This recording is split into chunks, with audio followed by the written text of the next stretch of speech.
There was one last one from chat today from Nathan, which was asking about um, the origin of.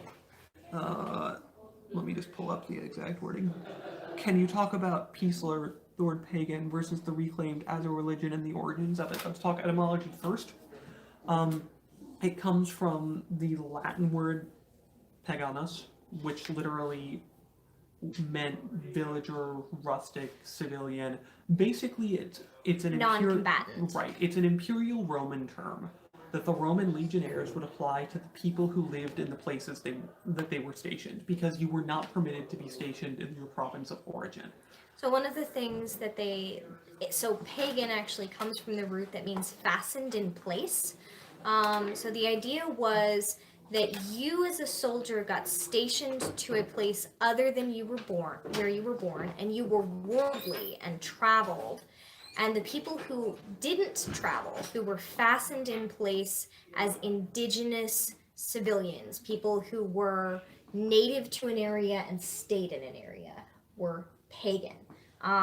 It also eventually Right. wound up with slur-like connotations. Most of the time, and the reason it became a religious meaning term is that most of the time the people who were non-traveling indigenous to an area had traditional beliefs that did not necessarily line up with the official Roman state religion, which as a Roman legionnaire you basically had to practice. As a Roman legionnaire, you wound up with the Roman beliefs, and you were often stationed in places like Gaul that had their own beliefs. And a way of sort of insulting their beliefs was to say, oh, well, these are just indigenous to this area, and they're not this huge Roman monolith, this established dominant religion that I represent with this sword.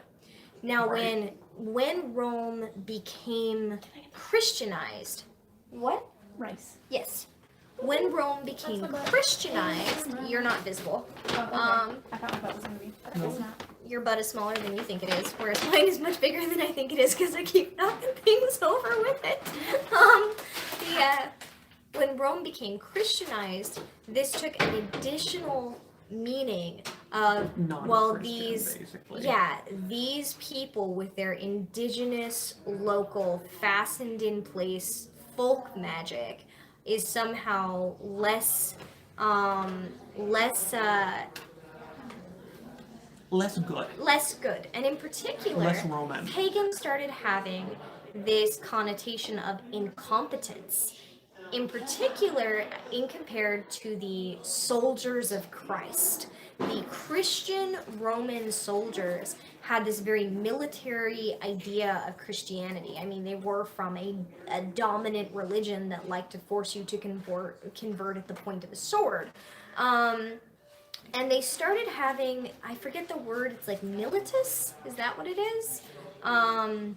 That was like, we are soldiers of the religion and you are pagan, and you're going to you're gonna convert, and or if you don't convert, you're gonna be seen as incompetent, and it's the same.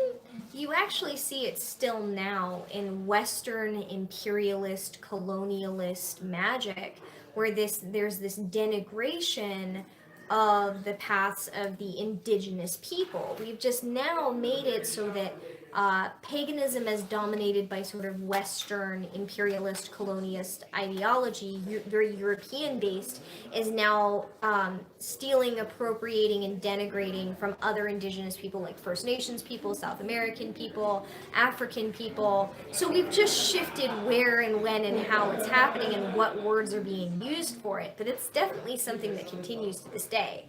Sadly, the reclamation of this slur and the turning of it to be something positive has just meant that, like, white, cis, straight, affluent pagans a form of cultural imperialism are turning around and doing exactly what was done to them to other people. I actually just witnessed an example of this today, and it was so frustrating. So this person, from a white, cis, straight, affluent,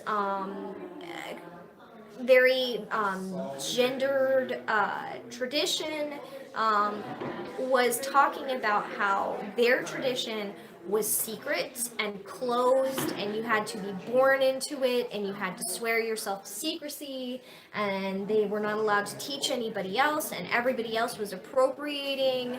And I agree, actually, that it's appropriated religion. But then started talking about how they had studied Santeria and voodoo.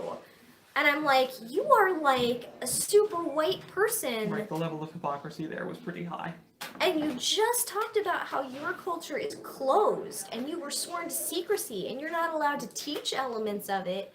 Just because you found someone who was willing to violate their vows of secrecy It was just, doesn't it was so make completely. it not it. And then other people started joining in about how their cultures were so secret, but then they're learning Santeria and voodoo. I kept my mouth shut, but we had to back up. So, and Alvita, the idea that there are certain core concepts that are shared between multiple cultures, absolutely.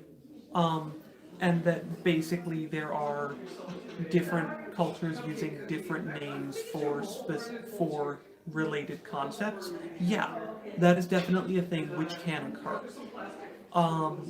There are also cultural concepts that tend to be fairly unique per culture. Well, I mean, okay, so people talk about how Shintoism is a form of animism, and they're not wrong.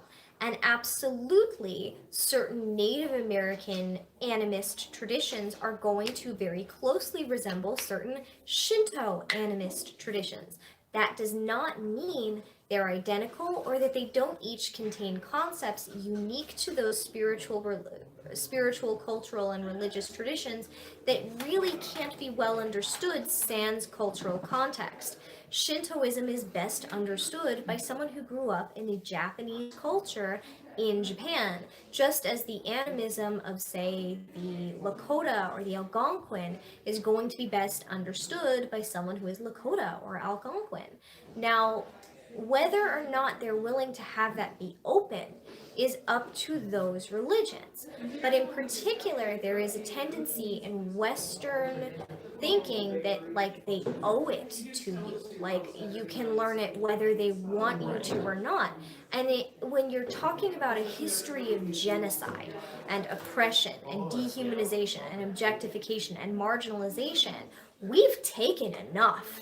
We do not get to take their religion too. Certainly not while we're slaughtering them still, while we're taking their land still, while we're poisoning their land still, while we're taking their children away from them still, while we're like re-educating their children whether they want us to or not still. We don't get to also turn around and take their religion. So, as far as saying this culture that I am not a member of has a concept that they have shared and that is open and that I feel like resonates with this cultural or religious or spiritual concept that I'm familiar with, and I think it's really cool that there are these similarities. Sure. But like an example of where it goes wrong is like Supernatural portraying the Wendigo the way that they did. It's so divorced from the Algonquin idea of what a Wendigo is. And I'm pronouncing it wrong, and I know I'm pronouncing it wrong, and I do apologize for that. But Supernatural's version of it, or like the Skinwalker, or the oh man, so many things. We get this idea that we're allowed to portray their faith, their culture, their religion however we want to because we think we understand it, and then we do it wrong. But you're asking me